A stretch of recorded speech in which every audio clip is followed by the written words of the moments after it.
thanks everyone for coming. This is going to be a Twitter space to discuss Hashflow and Arbitrum and Hashflow's deployment on Arbitrum and give you a whole rundown of these projects and the space and maybe talk a little about scaling and dexes and all that kind of good stuff too. So maybe just to kick things off, do you guys want to give yourself some intros? Sure. I think I'll start since I'm the first one to unmute. But my name is Victor, and I am one of the founders of Hashflow. I'm also serving as Chief Technology Officer, CTO. And yeah, I'm excited to be here, and I'm excited to be talking Hashflow, in particular Hashflow on Arbitrum. Hey, I'm Steven. I'm one of the co-founders of Offchainlabs. Offchainlabs is a team building Arbitrum, and likewise excited to be here with Hashflow and tell you more about Arbitrum and explore the integration and how that will look as well. Awesome. Actually, introduce myself. I'm Tom. I'm a partner at Dragonfly Capital. We're a crypto venture fund. We are investors in Hashflow and fans of Arbitrum, and we love L2s and scaling solutions overall. So excited to be doing this with you guys. I guess maybe just as a place to start, because I don't know, who else is in the crowd. I guess, Victor and Steven, do you guys want to both give a, explain it like I'm five overview of what you're working on and why it's important? Sure. Oh, go for it, Victor. Okay, I was trying to break the deadlock. But yeah, I'll start here. Hashflow in its most simple form is a DeFi native RFQ DEX. So it's very similar to a lot of these centralized exchanges people have been using for a while. Our experience similar to your Uniswap, to your Matcha, to your 1inch terminal where you're requesting quotes and executing them. The sauce that we're using to actually make this experience possible, however, it's somewhat different from DEX for most of the DEXs because we don't use AMMs or automated market makers.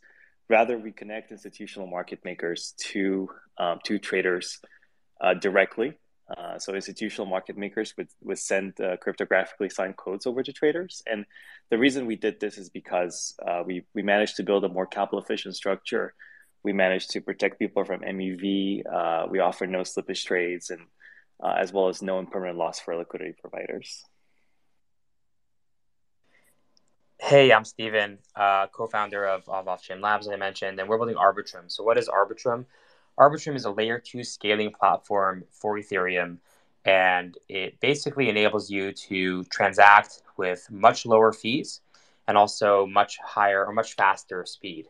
So when you submit a transaction to Arbitrum, you'll get basically instant confirmation. Sort of feels like visiting a Web 2 page, visiting a website. As soon as you click, you'll basically get a confirmation.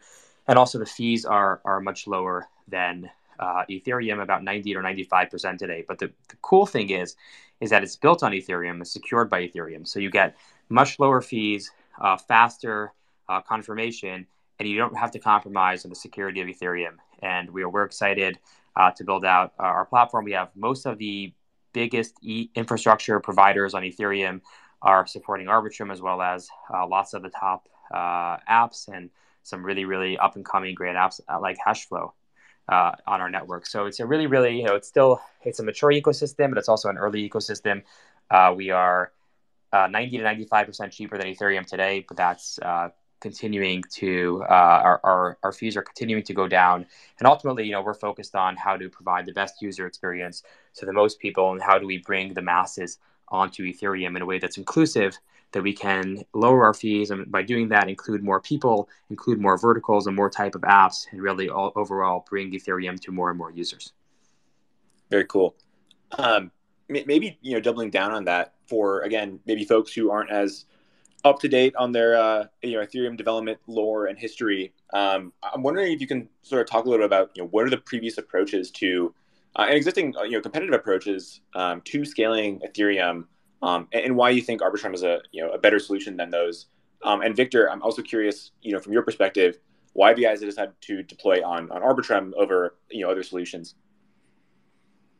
Sure. So if you look like historically, there have been a bunch of attempts to scale blockchains, and actually Arbitrum. So I'll mention the history of Arbitrum. If you look, I always mention this, but it's one of my favorite things, so I'll do it again. If you go on YouTube and look for Arbitrum and look like for the oldest mention you'll find this video from 2015 from a Princeton course. It was like a fall 2014 course. This was like January 2015.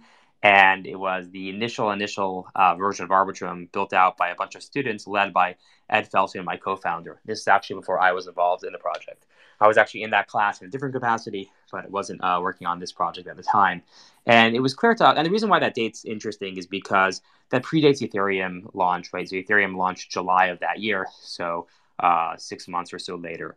And the reason we were working on this early on because it was clear to us that one of two things happens, right? Either the blockchain technology doesn't go anywhere or it does hit adoption. And if it hits adoption, it was clear that the infrastructure at the time is not going to be able to support the mass demand that's going to be needed for that. And we didn't believe it was going to go away. So it was really the second one that was clear. And that's why the need for scaling smart contracts was very, very clear.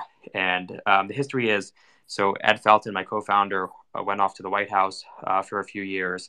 And the project basically, was lie untouched for a little bit. And then when he came back in 2017, we really picked it up again and built it out in an academic context first, and then we spun it out into a company. In the time, there have been some other approaches as well. So people know about Plasma, for example, was one of the earlier attempts to scale Ethereum. And in a lot of ways, we've learned a lot from Plasma, and we built on some of the learnings. And one of them was Plasma was actually a lot more. They were looking to do a lot more than we're doing today, even, right? So Plasma was looking to take all the data off chain, but also take that execution off chain. So really, Plasma was looking at like much cheaper transactions than we are today, but there were some significant problems with Plasma to achieve that. And we realized, hey, this thing called rollups can get us like 90% of the way there, and is actually much more achievable. Arbitrum existed before the term rollup existed, but it's sort of is a term that described what we had already been doing. And it was, exciting when the sort of vocabulary caught up with what we're doing. But we're very excited today. We're known as an optimistic rollup, which is basically means that we build fraud proof. So, the ELI 5, what do rollups do? How do we scale Ethereum? How do we, manage to get the security of Ethereum, but also break across some of those scaling bounds? And it's really about, the easiest way to think about it is about getting more mileage out of Ethereum. So Ethereum has a fixed capacity. How can we use that more efficiently? How can we compress what we're doing on Ethereum in a way that uses Ethereum's capacity and just compacts a lot more into it, and enables us to do more? And the basic variety, and this is something that applies to Arbitrum and all rollups, is we take execution off chain. So a transaction can be thought of in two ways. The transaction is basically zeros and ones, just a blob of data, but also it's the thing that it describes. It says, hey, add these two numbers or store this value. So how can we scale? We put all the transaction data on chain. We put that blob of data on chain, but we move that execution off chain. And in doing so, we're able to relieve the load on miners a lot. And now the question is, hey, but if you remove the execution off chain and it's not being done by Ethereum miners, how do you get the security of Ethereum? And the key word there is proofs. What we do is we take it off chain, but we prove back to Ethereum. We prove to Ethereum that we've done the thing we've done correctly. So Ethereum can say, hey, I didn't do all that work. In fact, I don't even have the capacity to do all that work. But by means of verifying this proof, I can vouch for the fact that what happened off chain is correct. And that's basically because asking about sort of the different solutions today. It's in this proof, and how it works is how different rollups differ. We use a fraud proof mechanism, and I'm happy to get more details into that, but I've been speaking for a while, so let me pause there. Yeah, thank you for walking us through everything. And I'm curious, Victor, given all this, why Arbitrum? What are the benefits for Hashflow? Absolutely, yeah. There are plenty of benefits, and I think I'll at some point take a step back and explain market making on Hashflow and how these prices are possible. But philosophically, while attempted to scale Ethereum, people have tried multiple approaches, right? And you see solutions like Polygon and Avalanche and so forth that are like not really layer twos of Ethereum, but like side chains that aim to reduce some of the pain points of the users. First off, I want to say that while not being an Ethereum maximalist, I do believe there is real value in having true layer two experience where security is shared by the underlying network, the underlying layer one Ethereum, which has been battle tested like for many years, and it's proven to be resilient despite some of the hiccups that the user experience has had to suffer. And when looking at Arbitrum and look at the performance and look at the ecosystem, we've noticed really good characteristics. We've noticed blazing fast confirmation times. We've noticed that the price is being much cheaper, while not zero, being much cheaper has facilitated trades that appeal to more of the retail kind of set of traders, right? So the difference between paying $50 and $2 or $1 for a trade is huge. It can make a $100 trade profitable, whereas on Ethereum layer one you would never be able to do that. And then aside from that, I think there's a huge advantage that market makers have with these fast confirmation times. So just in a nutshell, most market makers on Hashflow operate on a hedging basis. So they would store the same, they would try to have constant supply over the DeFi venue, which is Hashflow, as well as the CeFi venue, which could be something like Coinbase. So whenever they buy something on Hashflow, say they buy Ethereum from a user, they would sell that on the CeFi venue. So in order for their algorithms to work and for their strategies to be profitable, they welcome confirmation times and they welcome finality, because it tells them when something has gone through and they're ready to hedge. So overall, I think we believe in the layer two approach. We go into the narrative of cross chain. We do think that layer twos are going to play an important role in terms of security, and it's very, very convenient for market makers to have this experience of codes that basically get executed instantly on the chain. Yeah, no, I think that all makes sense. I definitely see the value in paying $1 or $2 for a trade versus $50. I wanted to sort of actually loop back to something you mentioned when you were first introducing Hashflow. You mentioned it was MEV resistant. MEV, for folks is depending on how you want to define it, it's minor extracted value or minor extractable value or maximal extractable value. Maybe for folks in the audience, what is MEV in your eyes, and why is Hashflow MEV resistant? Sure. So MEV has been used in many protocols, but I think the most infamous use of MEV is the sandwich attack that happens on AMM.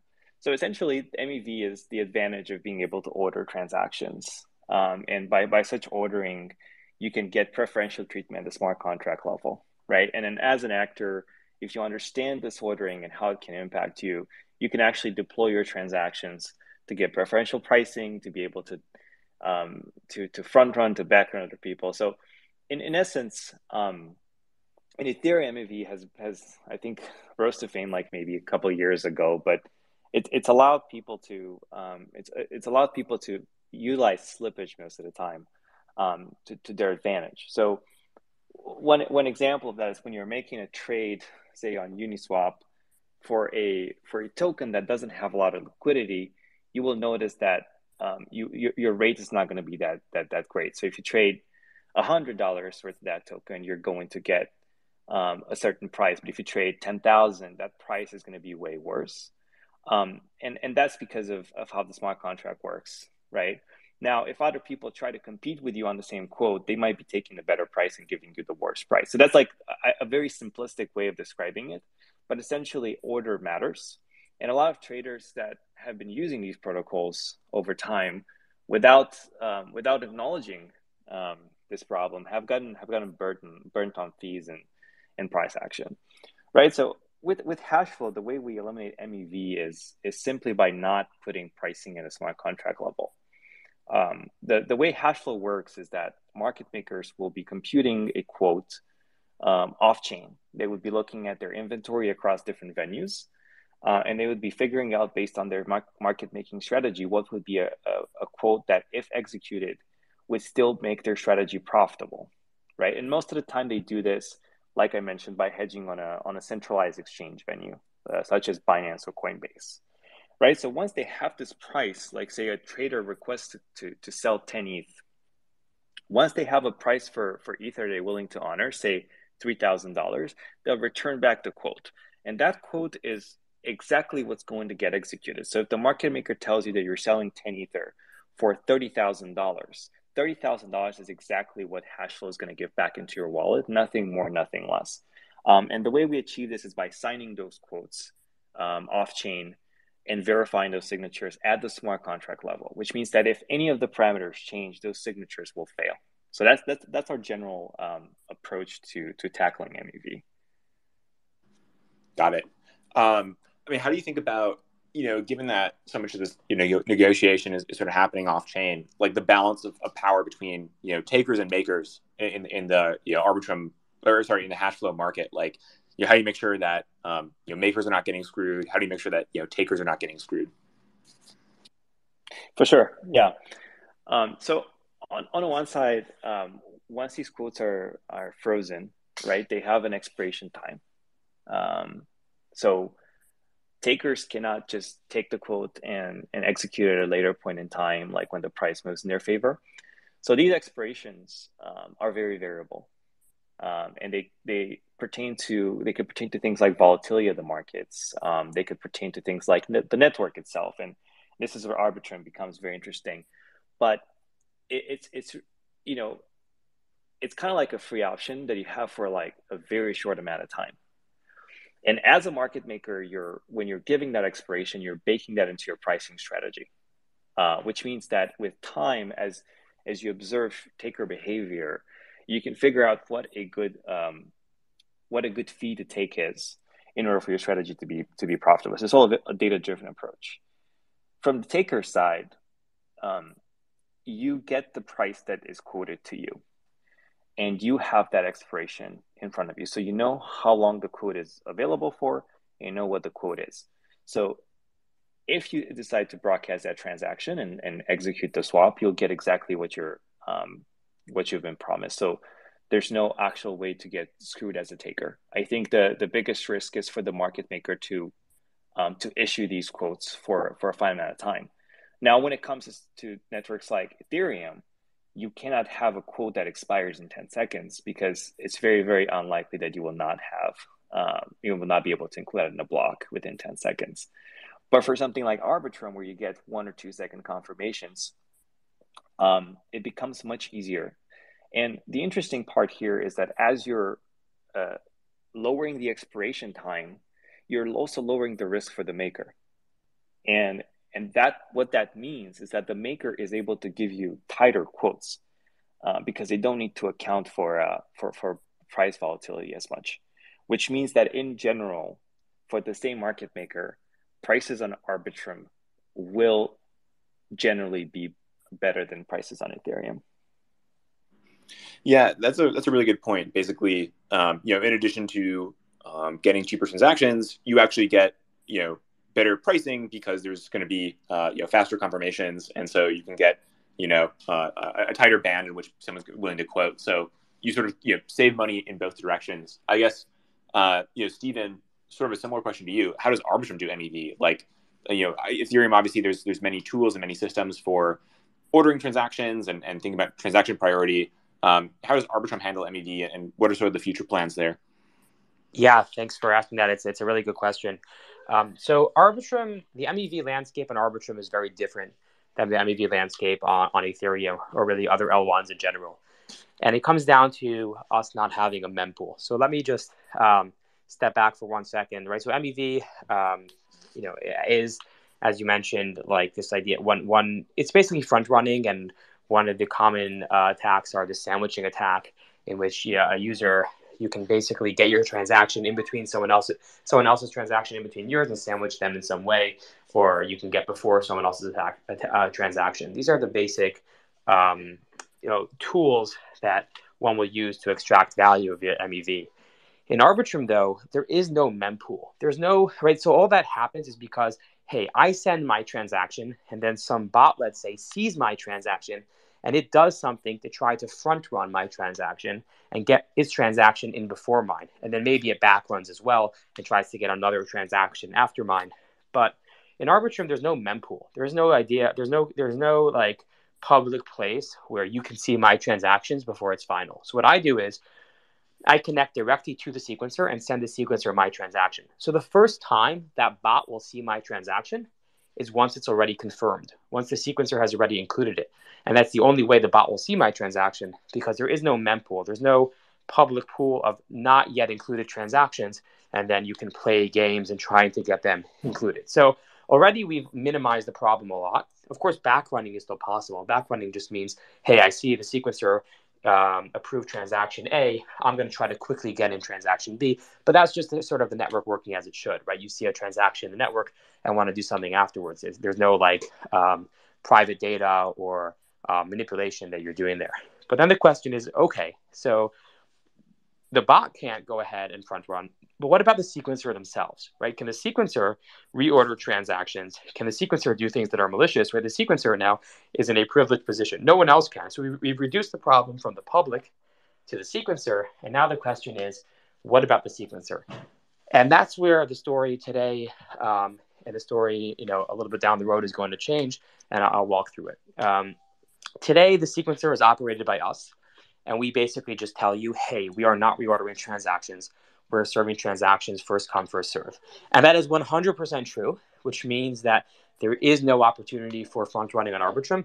But admittedly, it's not it's not the level of guarantee you'd really want, right? You'd want something stronger than us telling you that we're not front running. Again, we're not. But long term, you'd really want this to be done by a protocol. So I did some work when I was at Cornell. Actually, so the history, so MEV, the term MEV was coined on a paper that I co-authored, primarily led by Phil Dayan at Cornell Tech during my time there. And then a few of us on that paper had a follow-up paper, which was called Fair Ordering Consensus, in which we said, hey, can you build a consensus mechanism that guarantees fair ordering? Okay, so your typical consensus mechanism, what it does is it wants to get to one thing, and that's agreement, right? In Bitcoin, in Ethereum, or in a typical BFT consensus, if transactions come in the order A, B, C, but we all agree to include them CBA, everyone's very, very happy, right? There's no notion of fairness. There's just notion of agreement. Consensus, how we reach consensus. And that's what typical consensus looks like. And the question we asked was, hey, can we build a consensus mechanism that incorporates the property of fairness, of input order fairness, sort of this first come, first serve property, that if the security property of the consensus mechanism holds, you're not able to sort of change the ordering. And that's a very powerful primitive, because if you can do that, you can basically have a consensus mechanism that guarantees that you can't reorder transactions meaningfully. And we've done a lot of work internally. We're also publicly working together with Chainlink on this, because Ari Jules, who was my advisor at Cornell Tech and also an author on this paper, and some subsequent work that he worked on this area, is also the chief scientist at Chainlink Labs. So there's a lot of interesting work that we've done to build these out to production level protocols. And that's our long-term plan of how we decentralize the sequencer, right? You can decentralize the sequencer by just saying, hey, anyone can serve as a sequencer and anyone can sequence transactions, but still that doesn't really solve the problem. You need this fairness property. You need this property that the sequencer can't reorder transactions.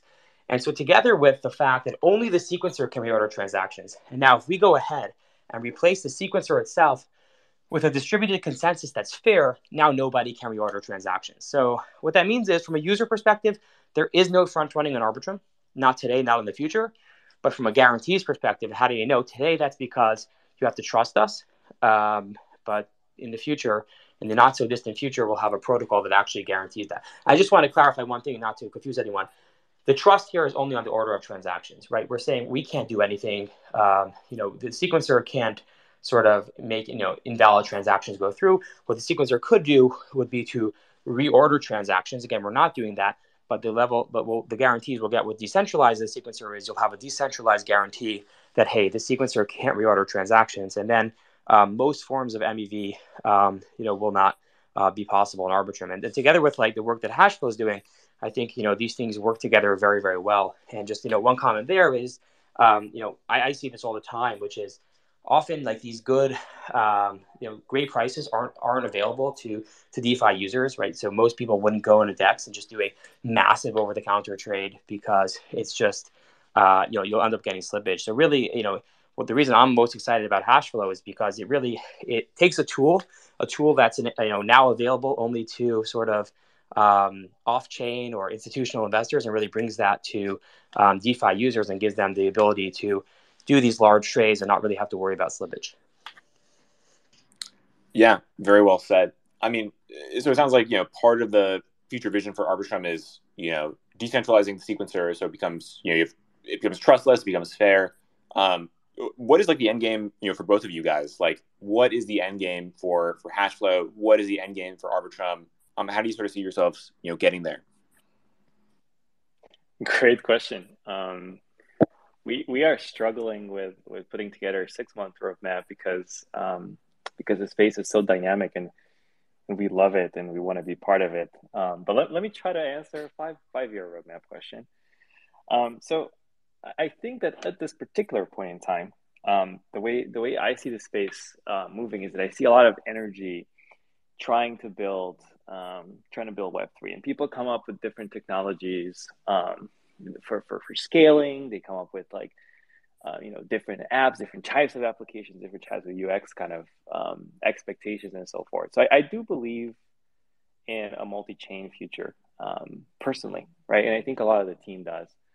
And it's really hard to tell exactly how adoption is going to happen because as many people can agree, we're very, very early in the adoption of these of this Web3 economy.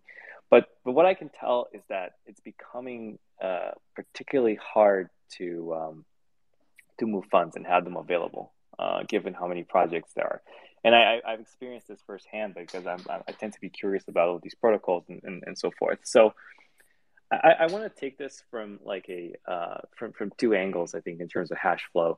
I think the first angle is how can Hashflow perform the best and give you the best prices and no MEV and really like cater to the most professional traders who just want to make a living out of this, right? And I think this is where this kind of synergy between the two projects makes a lot of sense. Where I think Steven was mentioning this as well, but we need to unleash this power of OTC trading to regular users. And there are a bunch of things that need to happen there. We've been very careful with adding liquidity to Hashflow, mostly because we do have really great capital efficiency numbers in terms of turnover rates and so forth. So we haven't been super capital hungry, but to be able to sustain $1 million trades, which I really think is something that Hashflow can do in the future, we will need to increase liquidity, but we will also need to increase the guarantees that market makers do not get severely arbed. The risk that someone is taking when they're giving a $50,000 quote is very different from what they would be taking when they were to give a $5 million quote, right? So we need to improve the protocol a little bit to allow for different types of trades, if that makes sense. However, it's really like this of things where you have really, really low expiration times that are made possible by these technologies like Arbitrum, where you can create these quotes that are no slippage. They could be really, really big ticket sizes, but due to the overall infrastructure that actually just works really well together, you can make this so that people have access to them and the market makers still maintain profitable strategies and can make markets in the future. So that's Hashflow on one chain. Also, Hashflow on one chain, I think one of the things that have been voiced, I would say criticism is that it's relatively harder for Hashflow to add long tail assets, like a new token gets listed, compared to something like a Uniswap pool that would be created. And I think that while it's relatively hard right now because the pool of market makers is somewhat limited, it's going to be very easy in the future to actually create these markets directly in DeFi.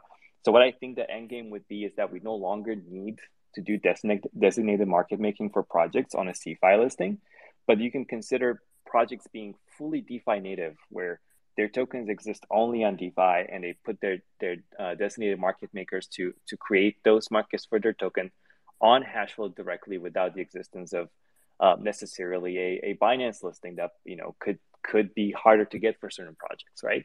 So I think we want market making to be easy. We want to enable a landscape where market makers can plug in, where it's easy for projects to find market makers and so forth.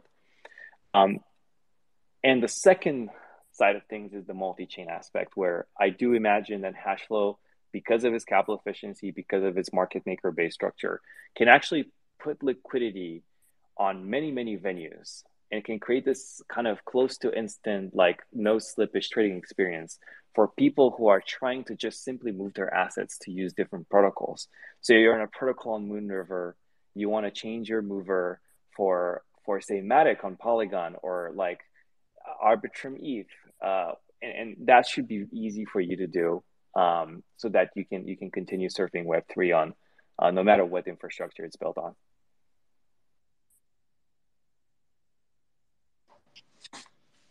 Hey, I guess I'm happy to talk about the long-term view of Arbitrum with respect to this and in general. I think in general, the long-term view of Arbitrum is, I guess, twofold. One is to become a part of the Ethereum stack. And what that means is, I think it's clear, and it will become clearer over time, that Ethereum is a very, as Victor mentioned before, you don't have to be an Ethereum maxi to realize the power of Ethereum. It's both the power of the technology, but equally the power of its community. The fact that innovation happens on Ethereum. The fact that you could say, I love EVM or I hate EVM, but it's so deep, and there's so much code and knowledge and integrations available in this ecosystem, and so much of the mind share is there. So we really want to become a part of that ecosystem, because the way Ethereum scales is via rollups like Arbitrum, right? Long term, we can't have users, retail users certainly, transacting and expected to transact on Ethereum mainnet itself. We have to figure out a way to scale, and Ethereum scaling solution, to quote Vitalik, is rollup centric, and Arbitrum is right at the center there as one of those central rollups that are building out, the core scaling technology of Ethereum. So, our vision is to continue building that out, and in particular, so to dig out into particulars, so what do we have to keep doing? Are we done today? And the answer is absolutely not. We're not done today, and it's really, really, really only the beginning. But we know what we have to do. What we have to do is to make the user experience better and to make the fees lower. And I think Hashflow is a great example of this, right? So we know that if we make the experience faster, and it's quite fast today, and if we make the experience faster, if we make the fees lower, the inclusivity of what others are able to do becomes, really, it just includes more and becomes more and more open and more possible to do things that aren't possible elsewhere. So, Victor and team are smarter than me, and I definitely never thought of, when building the tools, never thought of, hey, if you do this, then we can build a network like Hashflow. Like, that was the innovation that they had, but we know the general tools we need to build. We know the platform that we need to build and the characteristics of what it has that will make it better for everyone and more open to more applications, right? There's never going to be an application that says, hey, I want slower confirmations, because they can always do that artificially. There's never going to be someone that says, hey, we need Arbitrum to charge higher fees, right? So clearly what we need to keep doing is to get our fees down, our fees lower, right? We're 90 to 95% cheaper than Ethereum today, and that's a great start, but we'll get cheaper. And the nice thing is we're delivering that technology as we go. We're not saying, hey, wait until we're 99% cheaper. We're saying it's 90 to 95% cheaper today, and you can use it today. And as we innovate, it will get lower and lower and lower. And also, again, with the speed, it's really about setting that environment for innovation. And Hashflow is really an absolutely perfect example of that. So coming up, we have Arbitrum Nitro, which will allow us to do that. Will increase our performance and also reduce our costs significantly.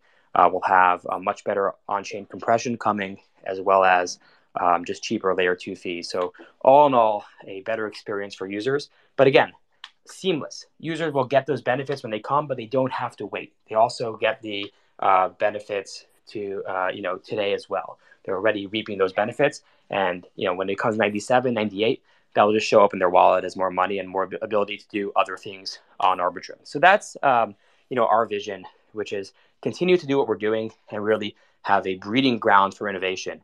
And thankfully, as a platform, we don't have to think about what that innovation is, but we know what our jobs are, and we know how to get there. That's basically what we think about, and as well as we also always think about how do we bring more and more and more people onto Ethereum. And a part of it is exactly what I just said. Well, as you lower fees, you not only make it more inclusive for projects, you also make it more inclusive for people, because there's DeFi users, you can look and NFT users, etc. But another way you can classify is people geographically, and what's low fee for me sitting here in the US might be different than someone what's considered a low fee in a different part of the world. So really, we want to expand that pie and lower the cost for everyone, and really bring bring Ethereum to the masses. And we think that in doing so, where the way that we do that is by bringing our fees down, making the experience faster, and continuing also to educate and spread the message and work with teams. And because not everyone, as we grow to more and more users, also we'll have to have more tools available, because not everyone's going to be a Solidity developer. So how do we both capture the current market and also help educate users and bring them to the ecosystem? But the key thing underlying all this is security, right? Because we can do everything I just said by just tweaking some parameters in Ethereum, and some other alternative L1s do that, and that's an approach. But that sacrifices, in my opinion, on the security, and more importantly, on the core values of why we're here in the first place. So the nice thing about Arbitrum is delivering this to users, but keeping true to our values and keeping keeping the security, getting the Ethereum security, while also bringing it to the masses. Very nice. Well, I am excited for the much faster, much cheaper, much more decentralized future that you guys are working on. So thanks for walking us through everything today, and very exciting stuff. I think we're going to open it up to the audience now. If anyone has any questions, feel free to raise your hand. Hey, Jonah, you have any questions for Victor or for Steven? Hey guys, yeah, just heard about this now, looking at the docs. So seems really interesting. But yeah, excuse my ignorance just looking through the docs right now. But it kind of sounds like you've the market makers kind of create like a privatized mempool, and that's how like you avoid the MEV, because it's based on like quotes coming in. Is that right? I wouldn't use the word mempool here, in that the use of a mempool or not is determined by the architecture of the specific chain that Hashflow is deployed on. The way it actually works is market makers would use a signature scheme off-chain. They'd be using their own servers connected to, say, the Binance APIs and some of their internal booked APIs and so forth. So they'll be creating a quote that is compatible with a smart contract, and they would be signing it using a private key that is paired with a public key that's deployed with a contract. So essentially, the transaction is still sent by the trader, but it includes a signature from the market maker, and that signature is used at the execution time by the smart contract to validate that the market maker was indeed the one that generated a quote. So I wouldn't describe it as a private mempool or relayer. That being said, there are different architectures that are augmentative to this design that we're exploring to make OTC trades possible. Like, for example, if you were to request a quote for $1 million at a time, and the market maker didn't want to risk too much of an arbitrage, they could theoretically be the relayers of the quote. And by doing so, they would essentially make sure that the trader accepts the quote, say, within 5 seconds to trade $5 million. And then they could broadcast that quote at their own pace, regardless of network conditions. So there are different things that we're experiencing to make more trading experiences possible. But currently, the quotes are very similar to the contract call you'd be making to Uniswap, if that makes sense. Got it. It kind of reminds me of Connext. I don't know if you guys have looked into that before, but I did some research into Connext, and it kind of seems like a similar architecture. We've been looking at the Connext architecture and talking to them regarding our ability to build cross-chain swaps as well. It's all kind of it's all kind of similar in that there is off-chain activity. However, the execution of the trade is fully decentralized, so it's fully trustless. Cool. Thanks, guys. Yeah, I'm just new to minting and all this crypto space and the rest. So I'm just asking. Arbitrum is always, yeah, I mean that people are saying Arbitrum is cheaper than Ethereum. So how do I start? It's a little choppy, but I think he's asking how Arbitrum is different from Ethereum. So Stephen, maybe if you want to handle that one. Sure, happy to. Our Arbitrum is built on Ethereum and secured by Ethereum. But what it does is it takes a lot of the load off of Ethereum. So we get the security of Ethereum, but we're able to reduce the footprint of Ethereum. And by doing so, we're able to get the security of Ethereum, but also scale more. We're able to pack more into what we do on Arbitrum, and therefore get more mileage for what we do on Ethereum. And if you're asking though from like a user perspective, if you have like set up your MetaMask, for example, it looks like a different chain.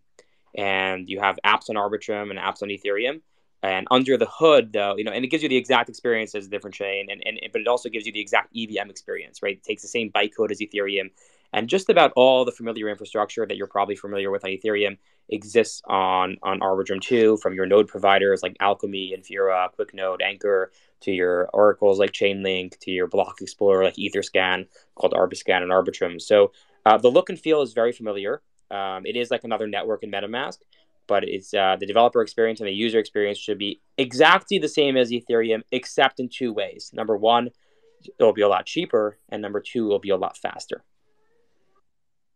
Hello, good evening from my side of the globe.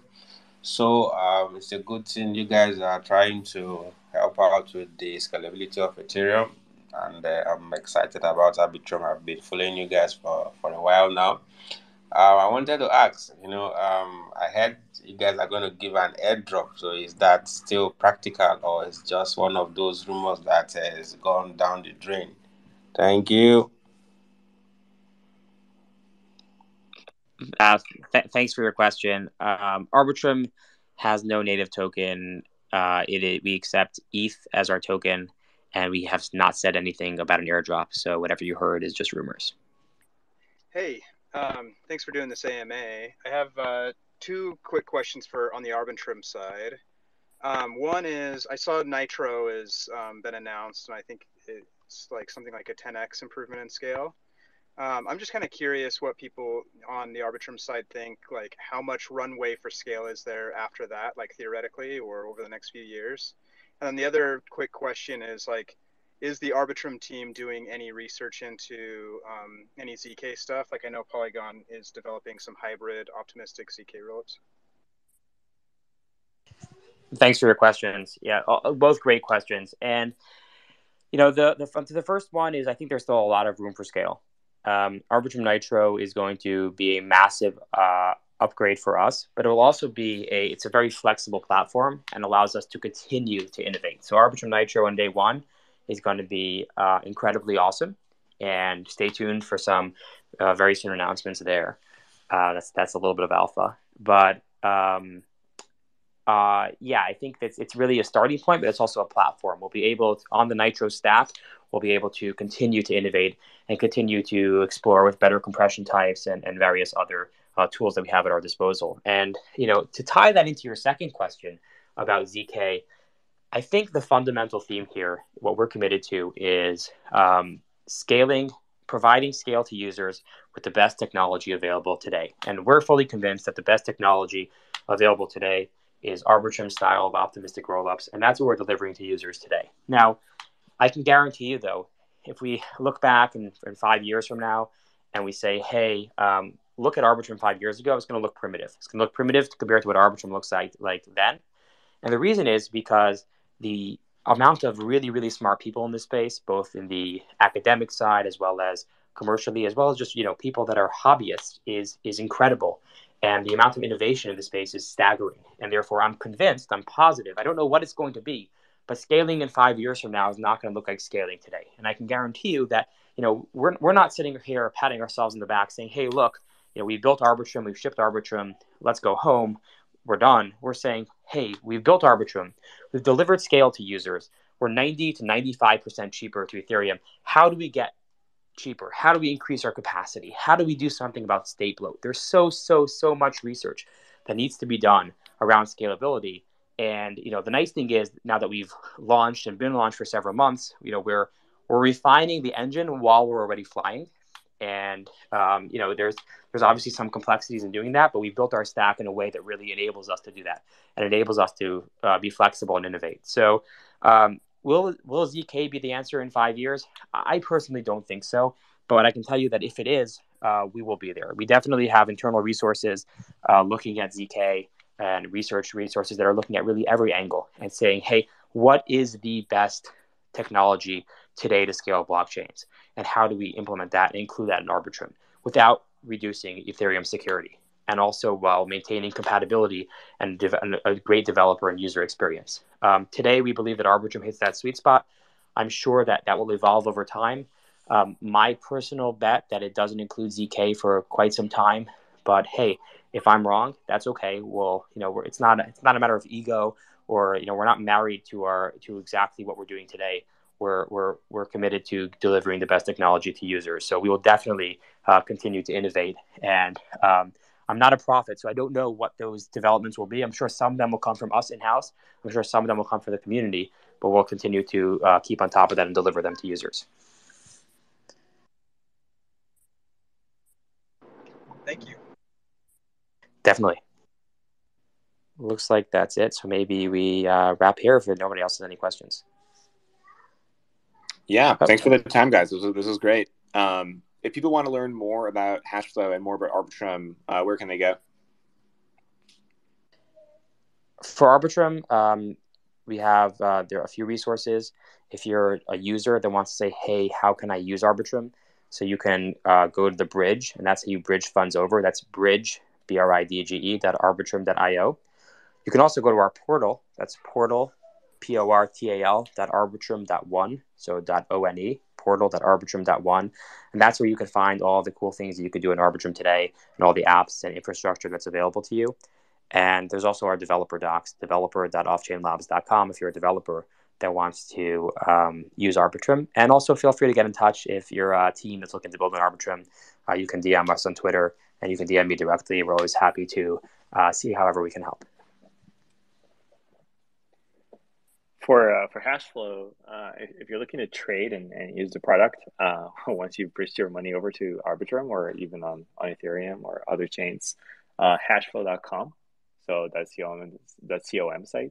And hashflow.com is going to tell you a little bit about Hashflow and also link to our trading app.